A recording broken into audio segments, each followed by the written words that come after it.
Welcome back to Minds of Forestry with Tyler Dennis. And let's begin. Well, this episode, it's called just Expect the Unexpected. So some of the topics I'm going to talk about tonight are they can be used in a situation where it's just unexpected things happen. Very fast, very quick. That's essentially how things happen. And I mean, when it comes right down to expecting the unexpected, it's not things that you think are gonna happen. Like, you can sit down, you can be an overthinker all you want, but actually sitting down and thinking about what might happen, you can't. You simply cannot sit down and think about every single possibility. I mean, overthinkers can do that, but not every overthinker can.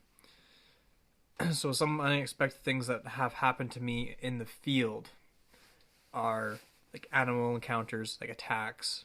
I have never been attacked by an animal, but I've been chased. And sometimes you just don't know what to do. So essentially, expect the unexpected. Expect that an animal might charge you. Expect that an animal might just run away from you. 9 times out of 10, you always sit down and you always say the animals are more scared of you than you are of them.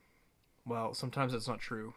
Some people are very afraid of certain animals, and that's actually what I'm going to get into. When I first started in forestry, I had a fear of bears, black bears, grizzly bears, just bears in general. And one situation was we were working up north, and we had a 2-kilometer walk into the block from any major road. And upon getting back there was this big 7.5-foot grizzly bear that ended up charging us twice.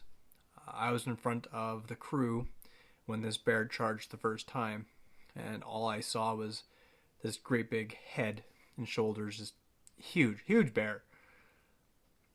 And I was scared.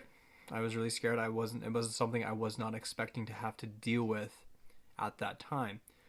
So it was very unexpected, but how we dealt with it was very different. We didn't freak out. We didn't run away.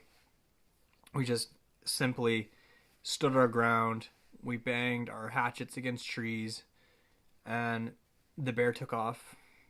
And from that day forward, I learned that I can't be ruled by a fear of something that I can't control.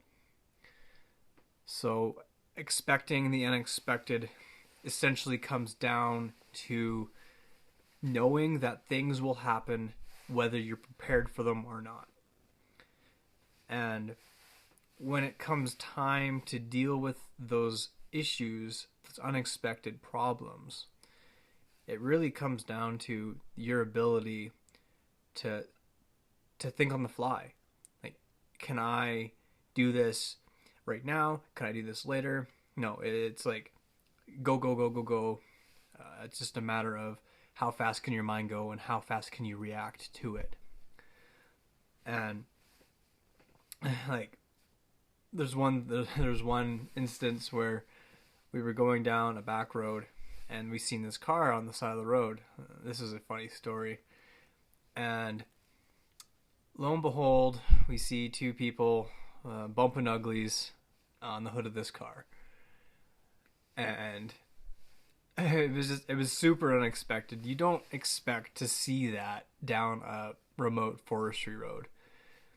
So these 2 people were, having a great time and doing their thing, and they hid.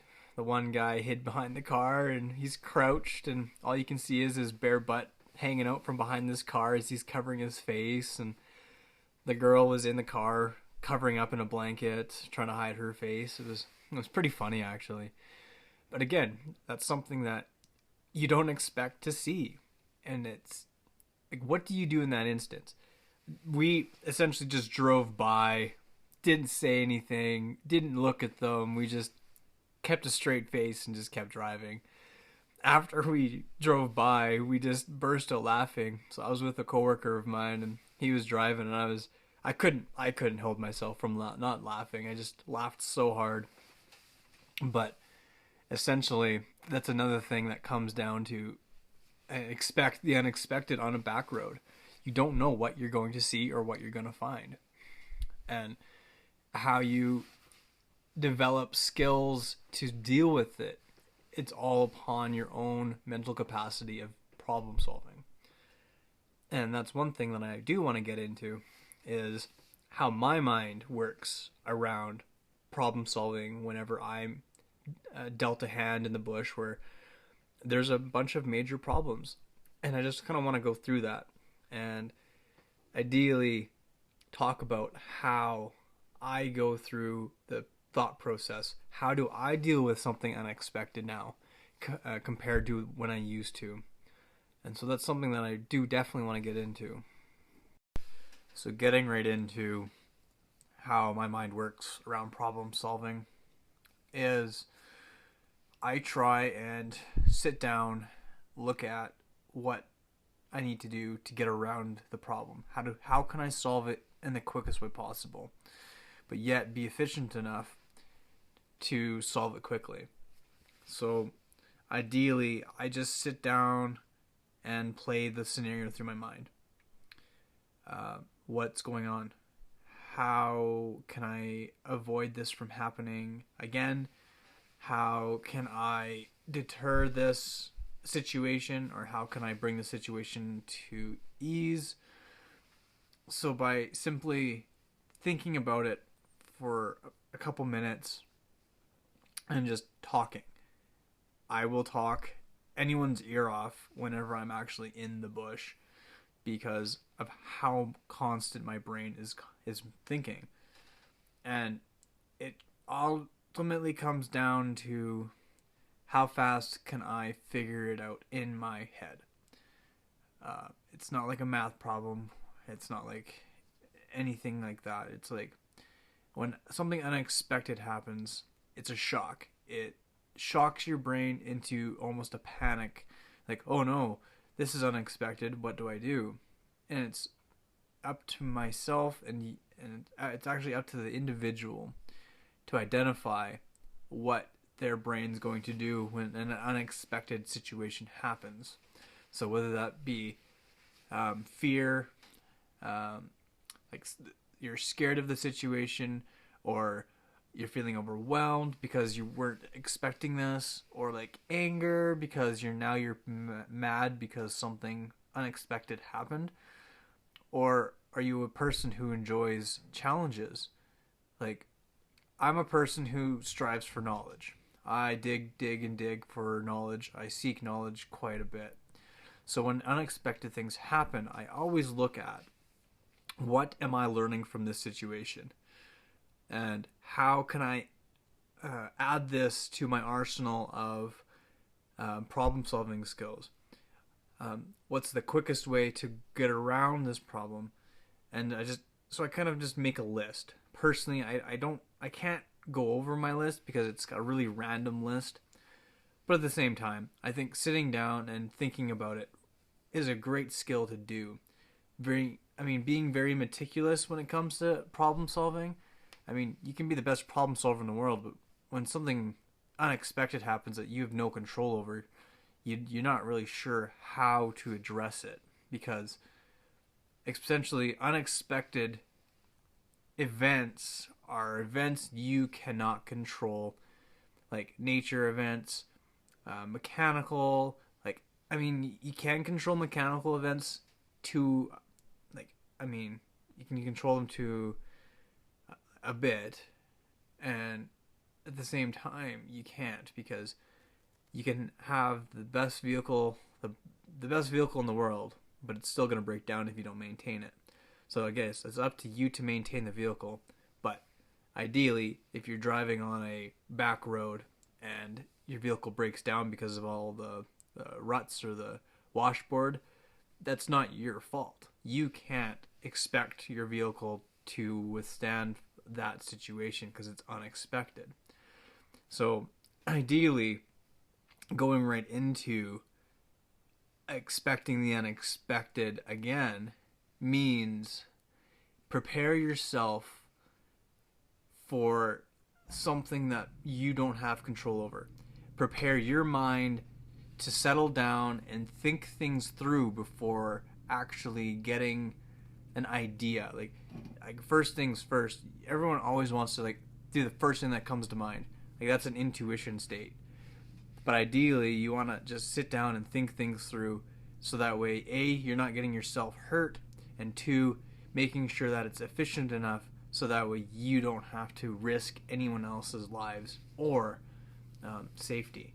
It's such a big thing anymore that unexpected things go as just write-offs. Like, oh, this thing happened today. It was super unexpected, and it just, you can't do anything about it. And I mean, there's lots of days like that, and it really goes hand in hand with how a person views their own problem-solving skills. But I mean, my own personal problem-solving skills, I would say if I was to give myself a rating 1 out of 10, I would probably be a 6 or a 7. I mean, I'm not the best problem solver in the world, but I mean, I still think things through very meticulously, methodical, and when I do things the right way, it does go pretty smoothly.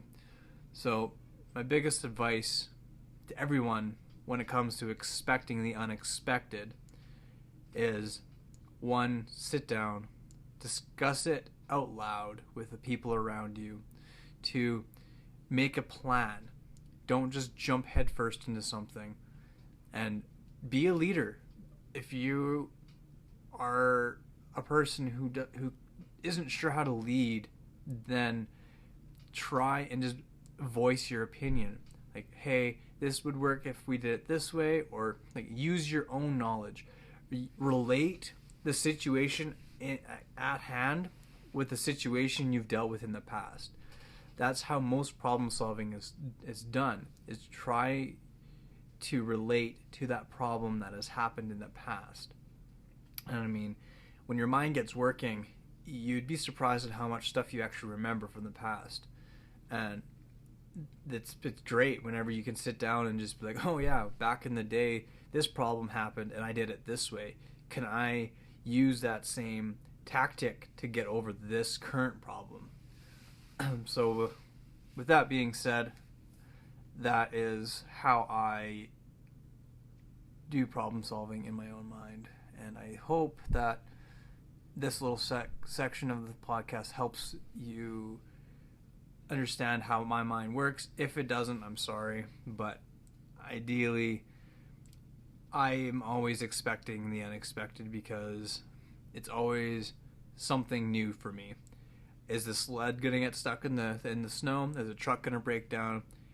Is my equipment gonna break down? I've always got so much to think about, so many encounters that I've had to go through because of the unexpected. And ideally, I think I'm a better person for having an all-around open mind when it comes to problem solving because of those things. I just want to say thank you for everyone who has tuned into this podcast today, and I would like to extend a warm welcome to anyone who wants to ask me questions.